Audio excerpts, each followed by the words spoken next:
I just checked my student loans because I needed to get the information to someone, and I started with $80,000. I have been paying for 10 years. Last year, I paid $6,000 lump sum because that's really the only way to get it low. That took it down to $76,000 after I've been paying for 9 years. The grand total is I have paid $120,000 and I still owe 76. I think I might be late to the game learning about this.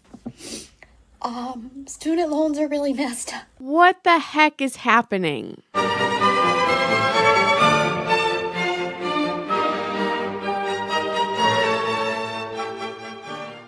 Hi, my name's Margaret Mordahl. Welcome to my channel, Virtue Lies in the Middle, where we discuss current topics and try to remain as balanced as possible. As a conservative, I've always been of the opinion that the government should by no means forgive student loan debt. I myself have a bachelor's degree and never took on any debt. I worked all 4 years, labored over scholarships, and chose the cheapest colleges I could find. And no, I had no financial help from my parents. My thought process for those who took out loans was that since I did it with no debt, anyone could. They made their bed, so they should lie in it. Play stupid games, win stupid prizes. However, my husband and I were watching an episode of Dr. Phil one night, which prompted me to look further into the matter. So Dr. Phil is doing this episode on whether or not student loans should be forgiven, and he brings two people with student loan debt to discuss the issue. The first girl he talks to has $250,000 in debt and a PhD in Black feminist theory. Let me say that again.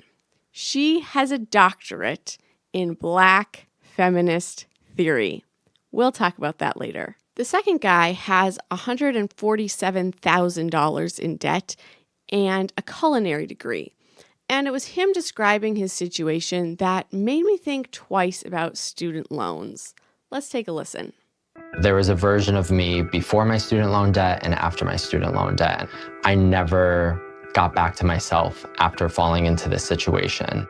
I got my first loan at the age of 17 when I started culinary school. Before my 21st birthday, I was in over $130,000 of student loan debt. My student loan payment is $915. I paid in full every month. In order to make my monthly payment and to keep up with my student loan debt, I do work at a nonprofit teaching financial literacy. I work on a crisis hotline, I do dog sitting, I clean houses. There's kind of almost nothing I'm not willing to do just to be able to earn money to try to make my situation better. I've paid about $70,000 towards my student loan debt, and it's only increased. I still owe more now than when I originally started paying 10 years ago. To be so young in so much debt after everyone encouraged you to go to college and to get your degree, it was the worst decision I could have made.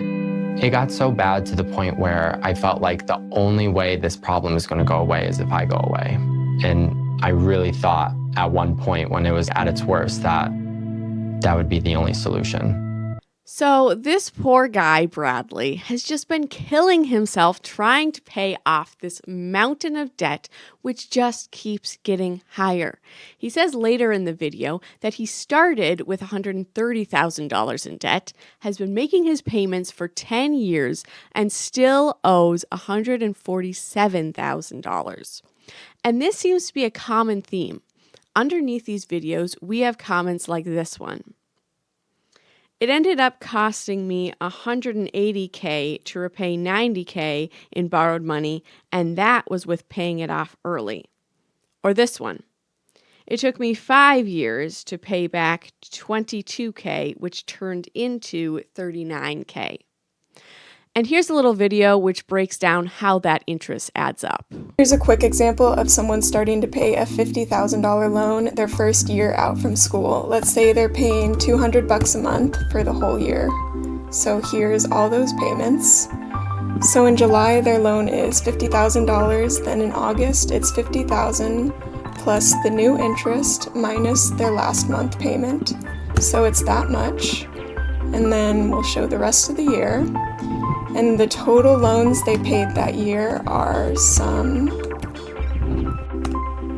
They paid a total of $2,400, but their total loan amount went up by almost $100. So, what's the deal here?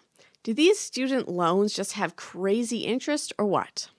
No, the interest is not the problem.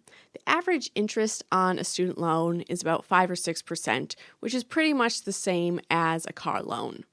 The problem here is minimum payments. Credit card companies do this as well. They say, to keep it easy on you, we'll let you pay just a little bit every month instead of that full payment. Well, turns out that little bit doesn't even cover the interest. So the principal is never touched, the debt never goes down, and you are stuck paying interest forever. I know this is the case for poor Bradley because he said that his monthly payment is $915, but later in the video he says when he was first expected to start paying his debt, they wanted $1,400 a month. And it wasn't until a week before graduation that they set up an exit interview through the school, and they sat me down and said, okay, congratulations, your student loan payment's going to be $1,400 a month. So it seems like the root of this problem is people just don't know. They don't know not to fall for the minimum payment scam, and they didn't know not to take out loans in the first place. Should they be blamed for their ignorance or pitied? Let's hear from Bradley again. I was 17 years old and a senior in high school, and I knew I wanted to go to culinary school. And I thought, if I want to be the best and have the best future, I should go to the best school. And it was the top culinary school in America. And I have lived with this for the past 10 years of my life. And the last thing that this degree has done was pay off immediately.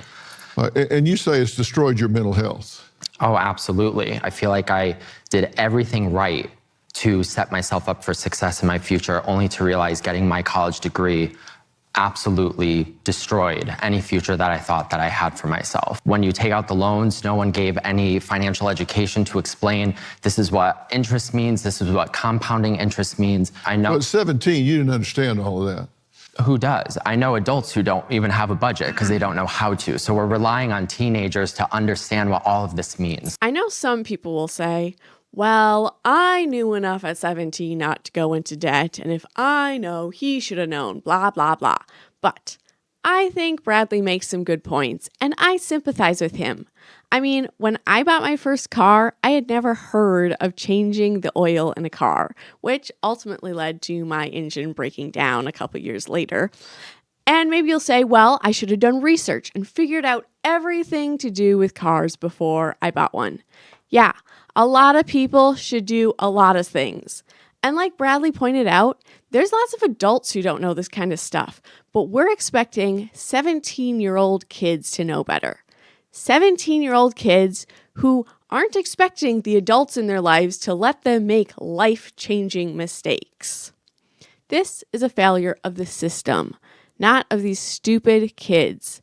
To get a car loan, to get a mortgage, you need to have a credit score, proof of income, etc. To get a student loan, you need nothing. Just a stupid 17-year-old kid signing up for college having no clue what they're doing.